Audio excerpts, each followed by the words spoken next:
Bom dia, galera. Essa é a aula número 2 do curso Fundamentos de Umbanda. Hoje a gente vai falar um pouquinho sobre Deus e os orixás dentro da Umbanda.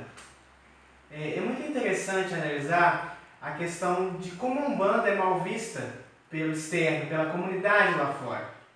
As pessoas, elas muitas vezes acreditam que a Umbanda seja politeísta, não sabem bem ao certo no que a Umbanda acredita. Então, para desmistificar e tratar de Umbanda, a gente tem que falar disso.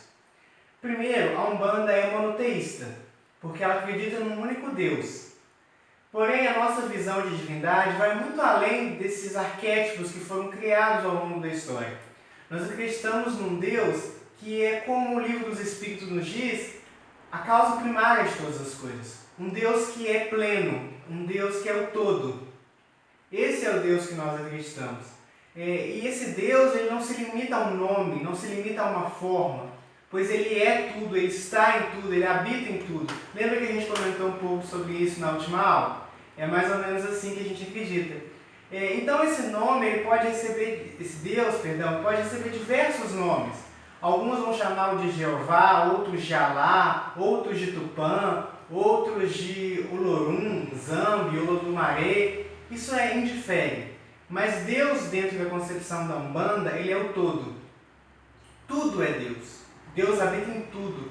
Deus está inclusive no sofrimento humano, como uma forma de correção, como uma reação. Deus é a ação e é a reação. Deus é a luz e Deus é as trevas. Deus é tudo dentro da Umbanda. E assim como a gente tem Deus acima de tudo, a gente tem os orixás. Quem são os orixás? Os orixás são divindades da África que foram trazidos para o Brasil e foram agrupados dentro da Umbanda. Então vamos conversar um pouquinho sobre quem são os orixás. Os orixás, a palavra orixá vem de dois termos em Yorubá. Ori, que significa cabeça, e Xá, que significa rei, senhor, guardião. Eles são, na África, ancestrais divinizados. Seres que, pela sua história, pela sua forma de vida, ficaram como protetores da tribo. É mais ou menos como os católicos interpretam os santos. Pessoas que em vida foram pessoas boas, fizeram ações grandiosas e continuam ajudando na espiritualidade aquelas pessoas. Porém, nós da Umbanda entendemos os orixás como energias, como manifestações de Deus. Como se Deus fosse a luz que, ao passar por um prisma, se divide em 7 cores. Cada uma dessas cores seria um orixá, por assim dizer. Os orixás, então, são feixes de atuação de Deus. Na antiguidade, as pessoas tinham uma noção de divindade muito politeísta. Por exemplo, elas viam o sol e associavam uma divindade.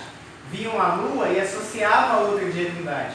Viam a terra e associavam a outra divindade. Pois tudo era tão importante, tudo era tão imponente, que eles achavam que havia um Deus para aquilo.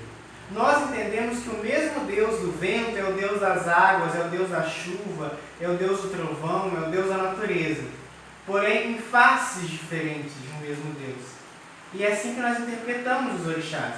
Então, por exemplo, quando Deus é justiça, nós dentro da Umbanda o chamamos de Xangô. Então, o orixá Xangô é uma manifestação de Deus referente à justiça. Quando nós falamos do amor, porque Deus também é amor, nós na Umbanda o chamamos de Oxum, o orixá Oxum. É muito interessante, por quê? Porque essa questão tem que ser muito bem esclarecida na cabeça de vocês. A diferença entre um arquétipo e uma energia. Aquelas imagens que a gente vê no terreiro, de Oxum, de Xangô, de Oxóssis, dos demais orixás, são arquétipos. É uma forma que a mente humana precisa para entender, porque a divindade é tão transcendental que nós muitas vezes precisamos reduzir a um arquétipo. Porém, a energia pura, o orixá puro em essência, assim como Deus, ele não tem forma. Ele é uma expressão, uma face, uma frequência de Deus. Então, as imagens têm esse papel. Porque na Umbanda nós não idolatramos como alguns cristãos afirmam. Nós temos a noção de que aquele símbolo serve de um elemento fetiche. para direcionar o nosso mental àquela irradiação, àquela energia de Deus, àquela manifestação de Deus. Então essas energias, elas apresentam personalidades que são atuantes de acordo com a sua frequência. E elas têm características peculiares. As lendas iorubás, a gente utiliza ela dentro da Umbanda para tentar compreender essas energias. Por exemplo, dizem que Ogum e Xangô, eles não se misturam. Não é que os orixás não batem, como muitas pessoas comumente acreditam. Significa que a energia Ogum, ela é uma energia distinta da energia Xangô. Enquanto uma é expansora, a outra é retratora. São energias opostas, é por isso que nas lendas os dois muitas vezes brigam. É uma forma de expressar que as energias são distintas. Oxum, o orixá do amor, a manifestação de Deus chamada Oxum, ela é muitas vezes vista como uma divindade meiga, uma divindade sedutora, uma divindade muitas vezes manipuladora. São faces do amor. Somente aquele que se relaciona consegue compreender que o amor, quando vivemos um relacionamento, que é o que Oxum rege, muitas vezes nós acabamos tomando dessa forma, o que não quer dizer que seja positivo. Porque o bom e o mal, eu costumo dizer sempre, ele é ponto de vista, ele é ótica. Quando nós aprendemos que um orixá tem determinadas características e sendo filho deles, nós tendemos a assumir essas características para nós. Eu sou assim porque eu sou filho de Iemanjá. Eu sou assim porque eu sou filho de Oxóssis. Sim, a energia Oxóssis, a energia Iemanjá podem ficar presentes na sua vida. Porém, você tem essa vida, baixa essa frequência para evoluir, para trabalhar essas questões e não se habituar a elas. Caso contrário, o efeito principal da reencarnação não se cumpre. Lembrando que todos nós estamos aqui para evoluir, para ascender. E os orixás que compõem a nossa coroa, que nos fatoram, quando nós dizemos que um orixá é pai e mãe de cabeça, o que quer dizer? Que a energia daquele orixá é mais atuante, é mais frequente em nossa vida. E é por pura assimilação. Um espírito que precisa passar por determinada situação na vida atrai magneticamente no momento da sua concepção e geração essas energias que estão ali dispostas a evoluir, pois tudo no universo conspira para a evolução dos seres. Isso é que é ser um orixá pai e mãe de cabeça.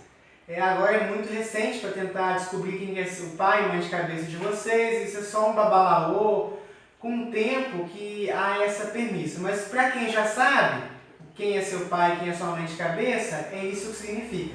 Significa que vocês têm essa energia atuante na vida de vocês, de modo a poder evoluir, nunca atrasar. Então, ao invés de focar no negativo que um orixá tem, vamos tentar trabalhar em nós esse negativo. Essa é a função.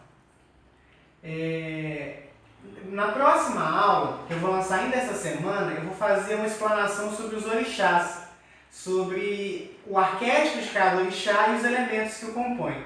Mas inicialmente o que eu quero que vocês entendam é essa distinção de quem são os orixás e a relação de Deus na Umbanda. Que Oxalá abençoe a todos e até a próxima aula.